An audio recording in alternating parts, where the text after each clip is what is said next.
Hello and welcome to Module 5, Risk Decision Making.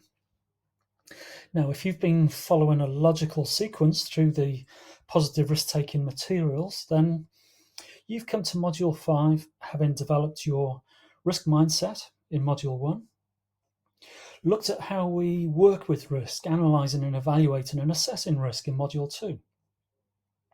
We've talked about how we work with and collaborate with people in Module 3. And then the counterbalancing of the negativity of risk, Module 4 focused very much on working with strengths.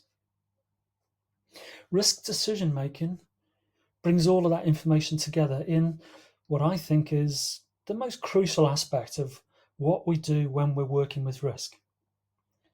It's about making those big decisions, supporting people to make big decisions for themselves. And positive risk taking as a concept is certainly at the forefront of defining and guiding how we can make sometimes what are very challenging decisions.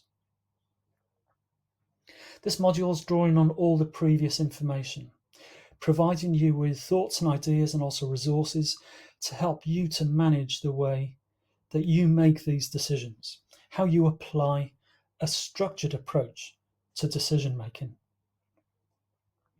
Let me start off by suggesting to you that decision making is also at the heart of everything that happens every single day. So whatever field you're working in, whatever role you perform, you're going to be engaged several times, almost constantly, day by day, in exercising choices, which ultimately means that we're making decisions. Let's take health and social care as an example, which, along with brain injury case management, is my particular background. In any one particular day, I or we could be thinking about decisions, a whole range of decisions, that will carry differing degrees of risk.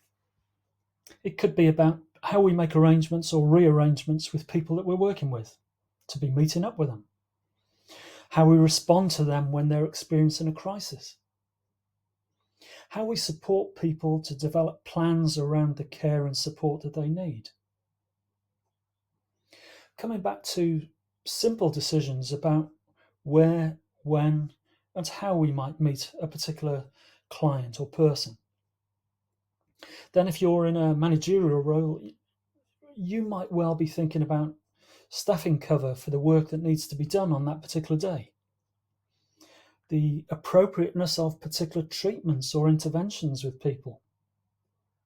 Then, of course, there's that challenge and issue of how we explain our course of action, explain our plans to the relevant people, whether that's the client, whether it's family members, whether it's your colleagues or people in other services, other agencies, other teams.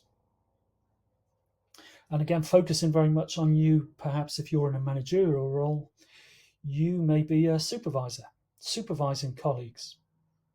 You're working with colleagues, you're guiding colleagues, perhaps you're involved in meetings. And there's that decision in a meeting about, do I make my point in this meeting? Or there's the other one, which is knowing when to cut your losses, walk away, don't get involved. So every moment of the day involves making choices. It involves decisions before we get into thinking about the major influences on the way we actually go about making those decisions.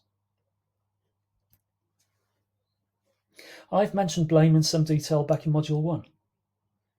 So it's important just to come back to that very briefly. Again, many of the decisions that we make, and that could be hundreds of them in a day, they're relatively quite simple and straightforward. The vast majority are very simple. They involve little conscious process, and by and large, they're not going to, or we don't expect, that they'll produce serious consequences, even if they do go wrong. However, because we have experience of a blame culture, the fear that goes with that, to differing degrees, depending on who you are and what your experience is, then some of the decisions that we make, particularly if they go wrong, they will be intensively scrutinized.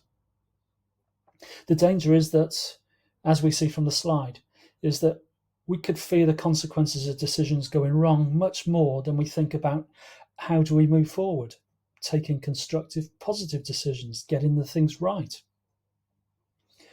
And if we've skewed that balance more towards being worried about decisions going wrong, then we will naturally be more cautious. We will naturally be more risk averse. We will naturally attribute more weight to that side of our thinking about the potential for things going wrong. As I've mentioned in previous modules, that results in a risk averse, a cautious decision. But this will be the right decision if it's been carefully thought through. But it's not the right decision if it's only based in fear, a fear of things going wrong. And it's not been really thought through in terms of the context of what the actual decision is all about. Hence the important messages from Module 4, Working with Strengths. These are echoed here at the end of this slide. Our decisions need a positive strength-based counterbalance. Looking at negativity of risk is one thing, but we're also counterbalancing that with the positivity of a strengths approach. And I'll just leave you to ponder that one for a moment or two.